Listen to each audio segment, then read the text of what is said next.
but yeah, all those guys. Anybody who ever, did a set, who got paid to do a set, not a person who was an open micer, but anybody who's a feature or a headliner at the Ding Ho, who's still alive and a functioning human being, it's incredible. What's up, dude? That has it for my room.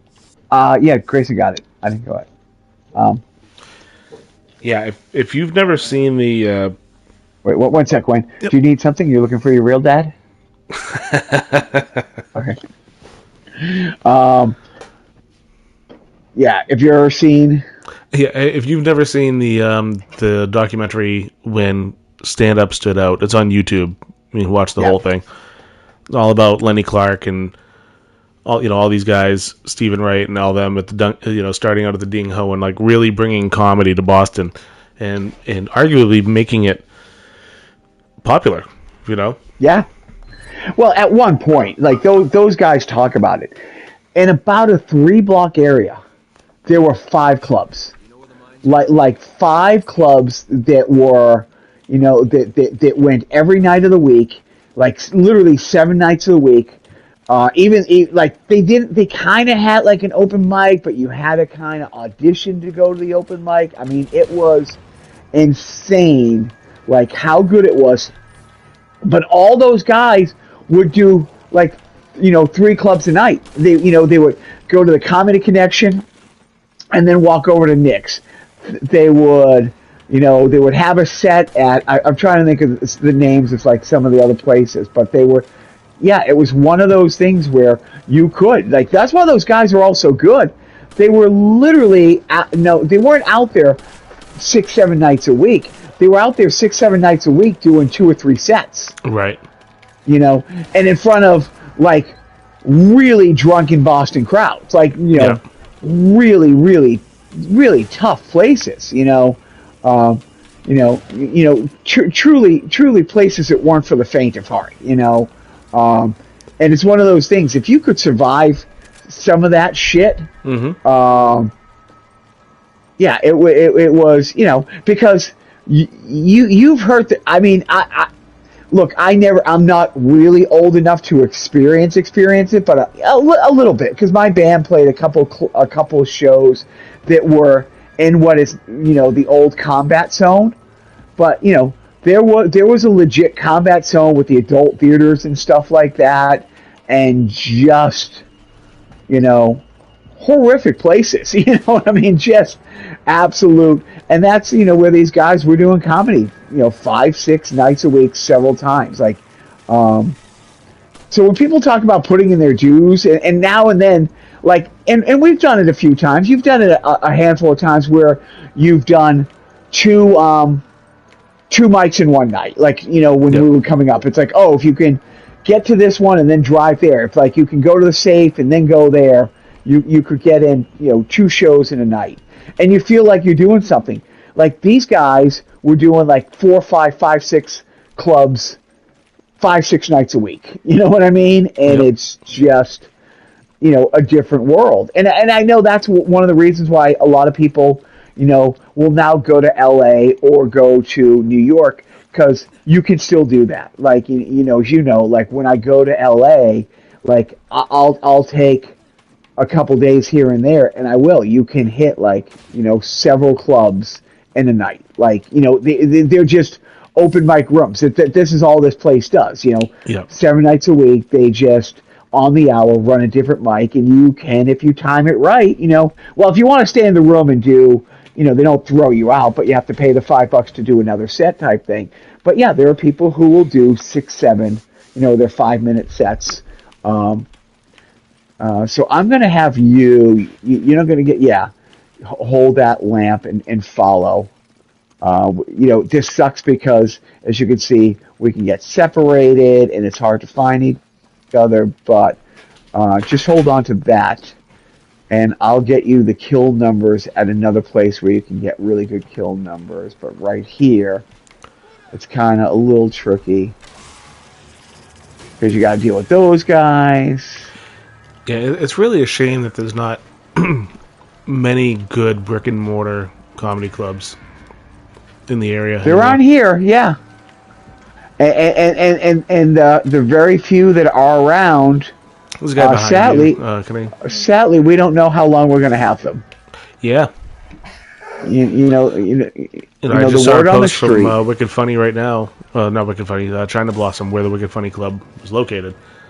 They kind of left it up in the air. I guess they had some tragedy in the family. Lost somebody, and then the renovations are Uh, costing a lot more money than they expected, and they're just not sure if they're going to be able to open up again. And they were pretty blatant about that in the post. Now for people who don't know, I mean that place has been a comedy place in New England for well over 40 years. It is hands And down my favorite room. it is hands down my favorite room. Yeah, yeah, Yeah. we are on the same page as that. Um, it's one of the places, like back in the '80s, I would go see shows in high school there. It was one of the places. It wasn't. I forget what it was called. It was called the China Blossom, but they called the room. That room was called something else. Then I forget exactly what it was called. But yeah, that room has truly been around, you know, for 40 plus years. Everybody has been in it. Like, every name that we have seen on a big stage in the last umpteen years has done their time on that stage. And it's one of the places where we've done some of our first real shows. That was my first You real know, show after the hosting class we took with Katrobus. yeah. You know, And it's a great room, and the guy who runs it's a really great guy. You know what I mean? It's like, and every comic that we know that we're friends with, all the big ones, it's one of their favorite rooms. yep. It's one of those rooms where the number of times, like, we will see our really good friend, Steve Bjork will come there after his show just to hang out. Okay, we have to come up here. That was one of the most fun times I had, actually. The comedy competition last year, where Tony V No, hold was on a sec. the headliner for our round in the first round, which we both made it through, by the way. But that night, Put we that went up. light down if you could. How do I do that? Put, Oh, like that. Yep. yeah. And then there's a secret little room here. Okay, there it is. Like, if you come back here and come up here. Yeah. Okay. There's a little chest for first draw. If you shoot the snake, you get you can pick that up. All right. Now I need you. Let me how do I put this down? Okay. Put one of your Anthony Eugenios right here where I'm pointing. I am lost. Oh, okay. Yeah, you ran away. I have no idea where you went. Like my dad did. Okay. Where are I? There you are. Okay. Unlike my dad, I came back. All right. So put this down, dummy. Okay. Nope. Let's take 2 steps back over towards me and put one of your Anthony's down. Oh, yeah, right there. Because you are going to turn this crank, open this gate. I'm going to run through the gate, and then I got to hit a crank over there to open a gate for you. So as soon as you open this gate, 3 guys are going to try to, sack Moran you from behind. Jesus. That wasn't called for. That just wasn't called for. Why? Well, All right. So you can run through this gate.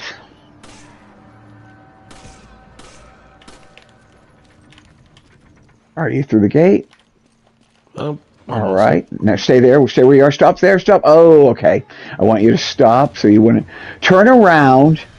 Turn around and fight those guys behind me, and I'm going to fight these guys in front of us.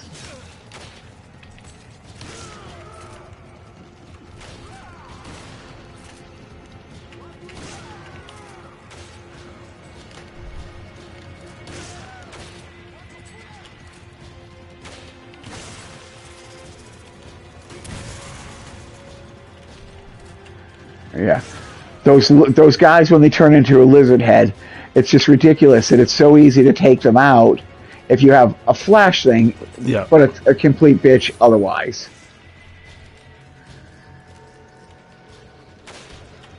All right.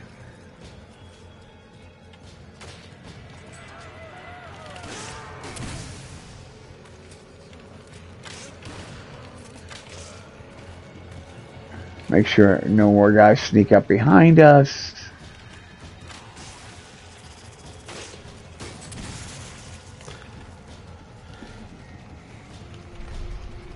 Where am I? Oh, yeah. Oh, nice shot, man.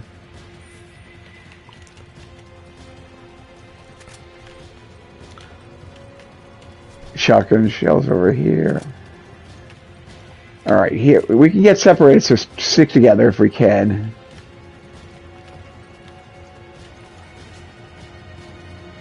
There's still some guys? I thought we got all the guys. All right. Where are you? Oh. All right, and then when the music stops, the immediate threat is over. All right, and this is when you're a complete loser. You know, oh, if you look up there and really close one eye and turn sideways, you can see a little jewel you can shoot down. And every time I do stuff like that, I'm like, oh yeah, you really have no life. You pretty much turned out exactly like every guidance counselor said you would. You're really down on yourself tonight. Not tonight.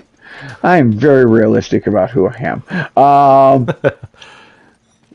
so, but it's so yeah. What I was saying was the Wicked Funny. It's like the first round of the contest, not this year but last year. There. Oh yeah. Tony V was the headliner, and Steve Bjork popped by, and at the end of it, I walked by, I saw Steve and Tony, so I just went to say bye. And Tony was in the middle of telling stories. And he was telling stories about being in Vegas with like Bobcat Goldthwait and Robin Williams and like just all these crazy ass things. And like that's like the magic of a place like that. Having Bjork and Joan Grassi stop by talking about opening for Wayne Newton and all that shit. It's like man, it's just the stuff you can hear if you just sit back and shut up. So that night, Steve, I think I'm pretty sure that's a night where we're standing next to Steve. Tony's up doing his thing, and Steve turns around and goes, I've done like 5 shows with him in like the last 4 or 5 weeks. I've not heard one of those jokes once. Where Steve was almost just he's known him for all these years. He's been such a mentor to Steve, and Steve is still like, how can this guy have this much material? Like, and it was new stuff, right? Like, and it wasn't riffing. It wasn't he was doing crowd work. It wasn't he was any of that. He literally was just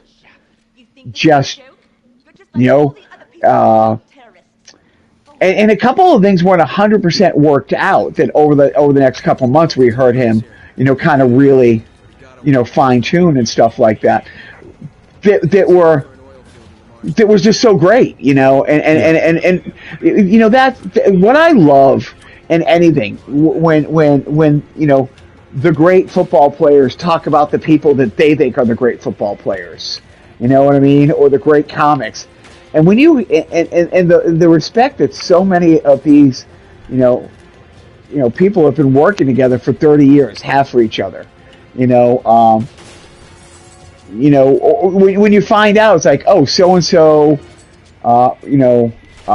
called so and so to come do the show with him. It's the last minute thing. It's like, yeah, they love working together. It's like, and it makes you super happy. It's like, that's a hope. Like, couple of years down the road, it's like, yeah, you're pulling Anthony out of the gutter and having him come open for you somewhere. You know what I mean? Yep. Just doing charity because you've moved on and he's things didn't work out for him as well. Which is what I does keep saying he hates happen. comedy now. I think it comes and goes for all of us. I think there's some moments where you're like, this is all I ever want to do. And, okay, so come over here. Where are you, my good friend Wayne? If you could, what can I steal from you?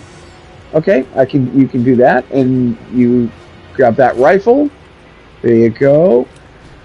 So this next part can be a little tricky, but we'll be fine. We'll be fine. I get the spurts where I don't feel creative, and like I feel like I'm always writing in my head, but I don't always write it down. Yeah. You know, like I was talking. Like my wife has a concussion now. She. Okay, I'll let you tell it. Then I'll tell you. I told my wife about this when we were driving home. She bursted out. Yeah. So I'll say it. I always said, okay, but I'm going to turn it into a joke, and I've been writing in my head, how am I going to turn this into a joke? Because I have to. It's a story. I have to set up that she had a concussion, how she got a concussion, and then just getting there is tough. You know. But I've been writing that out, but I haven't written it out. You know what I mean? I just write it in my head, and it's been kicking around. But what happened? You know, my wife works with some children, young adults who some may have behavioral issues, let's say. And one of them got mad and threw a laptop at her head from like 3 or 4 feet away. I made her dinner. She ended up with a concussion. I made her dinner a couple nights later. And you know, she was starting to get her appetite back, but she only ate like a third of it. She's like, "Hey, do you want the rest of this?" And I was like, "No, you're sick." She's like, "I'm not sick. I have a concussion. You can't catch a concussion." And I was like, "Yeah, you know, you're right. Because if you could catch, you wouldn't have a concussion." And I don't know. I thought it was funny, but I've been kicking that around in my head for 4 days now, but I haven't putting it to paper. And I go through those little spurts where I'll do the work in my head, but not write it down like a good boy, which I should. For this, right. No, it's fine. Just run. Just stay with me and run. Don't do anything but run. People are going to be throwing dynamite at you. Don't worry about it. Just keep running. You know, dodging bombs like I always do. Yep. Yep. Just keep running, and if if they get you, I'll be here. So, and where are you? Okay, and there you are. Where am I so now, to go? Nope. Over here. Keep going, and we're gonna push this thing.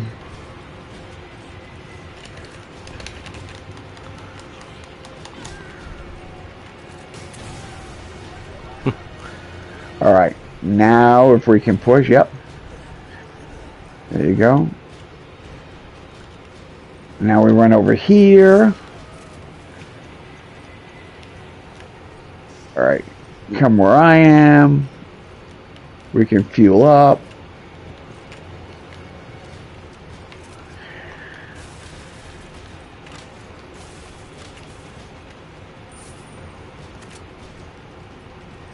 All right, and now we jump down here, and we're in a boss fight.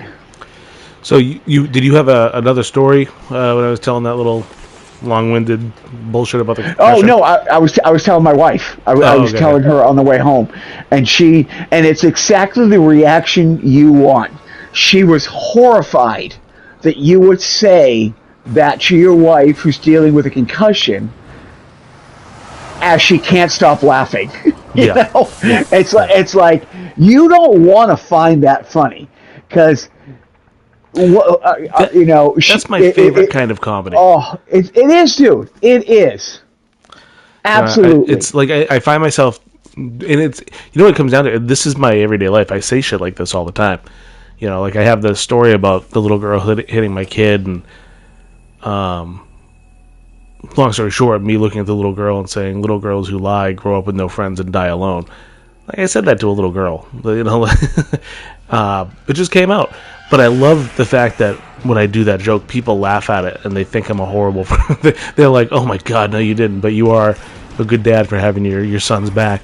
Or like my mom's throat cancer joke, or things like that. You know, like I love that laugh so much where people are like, "I shouldn't be laughing at this." But I'm so get in a couple good shots before I get over to you. Yeah, powers in the hips, baby. But it is. I mean, honestly, it's one of my favorite discussions to have with comics. It's like, where do you rank like a laugh, a chuckle, or groan. You know what I mean? It's like, is there a hierarchy? Do you like one more than the other? It's great when you go from a laugh to a groan. Where they're just like, oh my god, that's horrifying, and they're laughing when they're telling you how horrible what you just said was. Yep. That's just such a great feeling to like me. It's like, oh my god, this person really, really hates me. As they're laughing. Yeah. So when I was just coming home now, I was telling the wife that, and she was like, oh yeah, that's pretty horrific. But she loved it. She thought like yeah, it's something that only you could. But then again, it's like so. Do Conan O'Brien lost his mom and dad like 3 days apart, right? Do you know about that this past year? Conan O'Brien, I did not know that. Okay, so Conan O'Brien's parents are in their like early 80s, mid 80s. Yep. And he was somewhere Europe or Asia doing one of his Conan travel, shows, like, where he, Conan brought. And he got the call that his dad passed away, got on a plane, and then and tragically, and dad dying wasn't unexpected because dad's like, I think like a few years older than mom type thing. Yep. So he wasn't happy about it, but it wasn't like, a 17-year-old kid who got hit by a drunk driver type thing. Right. His mom passed away 3 days later. That's pretty common. Probably one of those things like, they say like, yeah, just died of a broken heart. That is a thing. That is a legit thing. People, die from, grief and stuff. Anyways, so on his podcast, the other day, he had Will Arnett, and he's really good friends with Will Arnett and Justine Bateman, and I will ruin it trying to tell it, but basically, they tell the story about how instantly Will Arnett hears about his dad passing, and texts him. It's like, hey, really sorry, I blame Bateman. You know what I mean? And then Justin Bateman, like, he texts Justin Bateman, and Justin Bateman says, "Oh, I hear you're on to me." And then his mother dies. And instantly between the three of them, there's texting going back and forth, again, blaming Justin Bateman. And then, and I'm trying to think exactly what happens. And then Will Arnett says to Conan, it's like, hey, Bateman wants your sister's address. And Conan writes Justin Bateman and says, like, 1601 Boylston Street, make it look like a home invasion, like, make it look like a robbery gone bad. This is, his parents literally aren't cold yet. They're barely in the ground. You know what I mean? And maybe they're not even in the ground. Maybe the wake hasn't even happened. And it's funny. And it's like, Joe's mom just passed, a little while ago, and I forget what it was that I had said to him, like at the service, and he's just like, just howling, laughing as people are looking over, like, shouldn't, like, this woman's son just be like in a pile of tears? And it's one of those things. It's like, yeah, there's too much. He can cry later. Like, he's got shit to take care of now. You know what I mean? Right. He was handling all this stuff, and like only and his friend who can only make him laugh like that made him laugh over one of these things. Yep. Okay, so this next level coming up, Wayne, is the one level on this game I do not like. It is all one long like quick time event. You have to. It doesn't matter what we bring into the fray here, because there's nothing you can do. We're on the back of a truck. Fire, and there's 4 levels of. I'm just giving you this for now, so I can give you this without it taking away. I'm having a inner dialogue with myself that is not inner. I think that's called being a crazy person. It's interesting having the mind of a comic now versus just having like a dark mind. You know what I mean? Yeah. Like, to the point where everything now is a potential bit. Yes. And Yes. I was having a conversation with a customer of mine, and I don't tell all of my customers that I do comedy. This one in particular, I don't, because she's very prim and proper, and I don't think my comedy would sit well with her. Not that it's I'm not super dirty or anything, but it's definitely dirtier than what she would appreciate, I believe.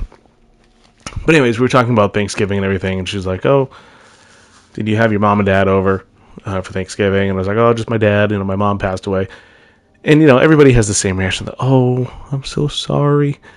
And all I could think of was, "But hey, I got a good joke out of it, though." Yeah. Yeah. No, you got a great joke out of it. You got a whole great bit. Yeah. But that's kind of like that's the way I grieve.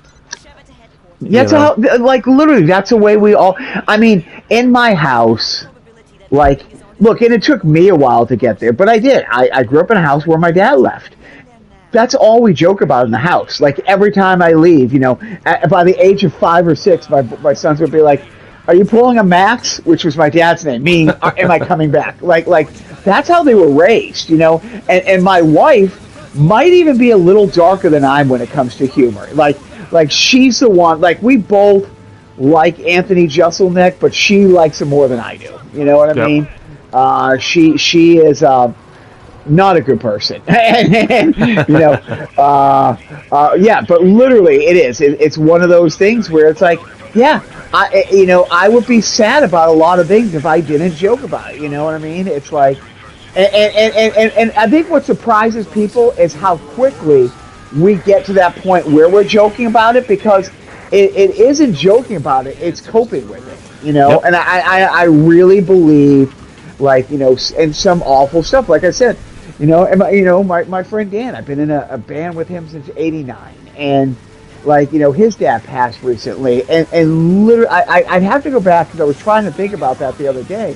I forget what text that I sent him, that honestly, he just wrote back, it's like, "Oh my God, I love you." Like it was the opposite of being consoling, you know what I mean? But it was an inside joke. It was something, that happened, a story related to his death that only I would know from 35 years ago, when we were kids. And it is, I grew up in a neighborhood. There was these 4 houses, 10 kids, and we're all still close to this day. Like, one of the last of the 10 got married like a couple of years ago, and 8 of the 10 kids from that neighborhood, were at the wedding, and the 4 moms from that neighborhood. Well, there's only one dad who's still in the mix, and of the other 3 dads, like, 2 of them left their families, and one of them didn't leave the family, but the family would have been a whole lot better if he had, type thing. You know what I mean? Yeah. And so me and these 2 guys, I've literally been brothers with since 1974. You know what I mean? We have been friends for over 50 years. And I look at the 4 moms sitting together with the one dad, and I say, yeah, isn't it amazing that the 4 moms are there, and it's just that one dad? I said, and that dad, I'm trying to think of how I said it. It's like, and I said, the guy's name is John. I said, John's probably sitting there thinking, "Oh my God, the other 3 dads, have died a long time ago. Oh, those lucky bastards." Yeah. And I'm saying it, to those 2 guys who all our dads are dead, and they're just like, "Oh my God, you are just the worst," as they're howling, like, you know what I mean, as they're absolutely howling, and it's one of those things where, yeah, this is truly the gift of having comedy to cope with things. What's the term? Why am I blanking on it? Gallows humor. Oh yeah. Yep. You know what I mean? You're going to die. You know what I mean? It's like, this is it. You know what I mean? It's like, you want to go out laughing, you want to go out crying. Yeah, this is the one level that it's really tough. You don't have to start it over. It starts you right from that Yeah, from that Yeah. point. But then the cutscene or the quick time event after this, oh my god, it is definitely an ex-wife. Like there is nothing good to say about it. It is a complete fucking, bitch and a half. One of the best examples of the using comedy to cope with it. I was at an open mic 2 years ago, and this girl was doing all kinds of miscarriage jokes, and they were dark. It was right around Halloween. It was dark, but it was like 5 minutes of miscarriage jokes, and they were hilarious. Me and Anthony were hanging out outside, and she walked by, and I just stopped her. I was like, "Hey," I was like, "That was really funny. It was very good stuff." And she said, "Yeah, I either laugh or cry, and I choose to laugh." And I was like, "Oh shit!" So I mean, like comedy's rooted in reality, and we do cope with it in a different way. Yeah, yeah.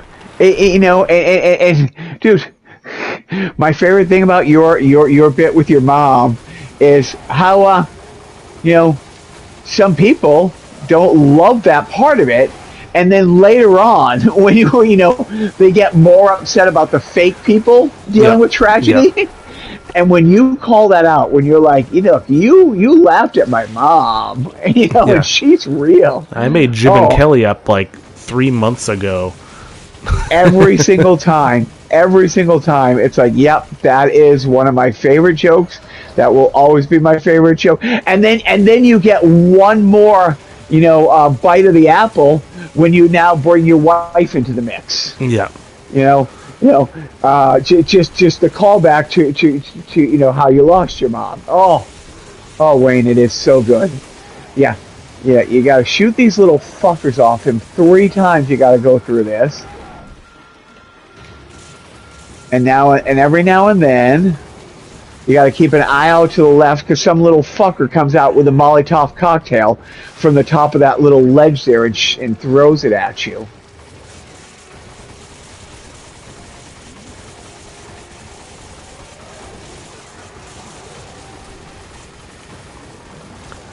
So how do you find yourself coming up with most of your material now? I mean, for me, it's changed. Yeah, life. For me, it's changed over time. I was going for the absurdist, I still do come up with some of those things. Like my Dick Spencer joke, or like the dating show stuff, or But I've been finding there's so much comedy in life. Dude, what's funny is like I love the absurdist. Our friend Justin said something a couple months ago, and I think I was there at the first time he busted out the bit about twins having twins. Oh my god! Like that is beyond brilliant. That is beyond brilliant. It's such a great bit. And I have a couple of those things, but not a lot of them. But it's like I remember the first time that you last year, not this past Halloween, the Halloween before, you came over with your kid, and you have heard my dog rescue thing about all the special neat missing limb dogs. And then when you're in the house and you see a deaf dog, a blind dog, a 3-legged dog, and you're like, oh shit, this is all real. like this is when that 2-legged dog stood up and ran at me like a velociraptor, I almost punted the thing across, scared the shit out of me. Yes. Adorable though. But then you're like, oh my god, this dog is fucking incredible. Like if somebody had told you before you come in the house, like, yeah, you're gonna be in here about 3 minutes, and you're gonna absolutely fall in love with a 2-legged dog that is gonna pull at your heartstrings and jump up on a counter and get a cupcake, and you're gonna be like, and I was fucking complaining about having a sore back yesterday. What a fucking, it makes you reevaluate, all. But when you hear me do the routine, and it's like, it kind of almost seems like absurdist humor, but then you're like, oh no, this is just a running commentary of what this freak goes home to. You know what I mean? Yeah. And the same thing, like, if you had told me 2 years ago that I would, a couple days a week, be a substitute teacher and a special needs room, I'd be like, yeah, I don't have any degree in this whatsoever. And the one autistic kid I know I can't fucking stand, who's my son. You know, and yet, like, it was the first or second day I was in there. I was like, holy shit, this is a routine right here. You know what I Yep. mean? And it's a work in progress. Or the same thing. It's like, you know, I mean, same thing. Same thing. It's like the situation I dealt with 6 weeks, helping an elderly lady who's a hoarder. Try not to shoot that red barrel if you can, Okay. over by the telephone pole. Yeah. Yeah, dude, I spent 6 weeks. It was a tough situation. It was this woman that the entire world has turned their back on. No family. And, you know, her husband died 15 years ago, and she has literally, you know, she has driven away all her neighbors, and for the last 15 years have been sitting in a house. It's beyond sad. It's beyond sad. It's beyond tragic. It's beyond this. Literally, it was a small 3-bedroom. I'm gonna say it's probably. I'm not great with it, but I'm gonna say, let's say it's a 1,200 square foot house, All right. and we took 14 industrial dumpsters to clean that house out. That's 14 wild. dumpsters, right? But you know, and my bit about, like, you know, having, yeah, she literally did. You had to turn sideways to get from her living room to her kitchen. You had to turn sideways to get from her kitchen to the garage. But in her garage, she has a vintage, worth about $50,000 to $60,000, absolute sparkling clean GMC truck. You know, and Joe's Joe's the one that wrote the line, cleaner than a Mormon's wet dream. You know what I mean? But even as I'm saying it now, I'm not really laughing at my own joke, because Joe wrote that. You know what I mean? Yeah. Joe wrote that one. Okay, so after he picks it up, now you can shoot the barrel. If we can get, oh no, didn't shoot in time. And anyways, it's good. But yeah, but honestly, you know, I gave up 6 weeks of my life to help this person I don't know, and I agreed to help this person I don't know before I found out, yeah, she does have $1.7 million spread through 8 or 9 different accounts. So she was literally living in squalor, you know, sitting in a house that you could smell from the other side of the street. Ugh. No running water the last 4 months in her house, because she didn't, and the house was insured. Like, she's a vet. She's a vet. Her husband was career military, like 20 years served. Never a combat vet, but 20 years, you know, served. You know, in the military. Her house was insured through the BSAA. If she had any idea how to get a hold of him, or how to call, she could have got that coverage. She had homeowners insurance. You know, since her husband died, her brother back in Boston had been paying her bills. He had access to all her accounts, paying her bills, but then he passed away, and that's how my brother-in-law. But dude, I got a good 4-minute bit out of, and I don't care how much absurdist you are, you could not make all that up. Yeah. Truth You know, is stranger than fiction. That's true. I mean, the fact that she did have something like 32 full change jars around the house, and when we took him to the coin store place, those change jars had about $4,500 in it. That's so wild. You know, and she wasn't destitute. I mean, her husband had a pension from a company he worked for. He had a military pension. She had a little bit of her military pension, and they were both in Social Security. So her monthly nut was about $1,500, and she was taking in about $2,500, you know, and fully insured. She just had nobody to call. Like her phone, she had a flip phone that looked like it just came out of the thing. The only phone numbers in there were the paralegal that we had found her, and like a couple people, like her brother, who had passed 6 months earlier. You know, I mean, the world have forgotten that this woman existed. Yeah. But literally, you look, is it a killer routine? No. But look, it's a solid B minus routine from a C. It's a B minus routine from a C plus comic. You know, if I work on that bit and get better at telling jokes, maybe in a year from now, it's a B plus joke told by a B minus comic. You know, and that's what it is, and that's what my ceiling is. You know what I mean? I'm not Chris Rock. You know, I'm not ever going to be a Brian Regan. Can I be Tom Papa? Yes, I can be Tom Papa. I can definitely be Tom Papa. But that's 20 more years of telling jokes. I don't know if I'm going to be telling jokes when I'm 76 years old. You know what I Right. mean? Dude, I don't know if I'm going to make it, you know, through New Year's. Like, you know what I mean? But that's but yeah, because we got killed twice. You know, so yeah. So I'm sorry that you got an A. You know, It's all right. so sorry that I, you know, complete disappointment. How long can you play?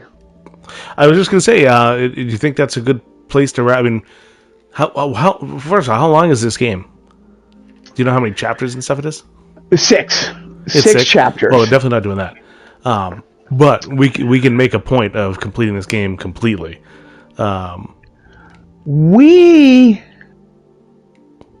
If you okay, so this next level, if all goes well, takes about 25 minutes. So the next level takes about 25 minutes.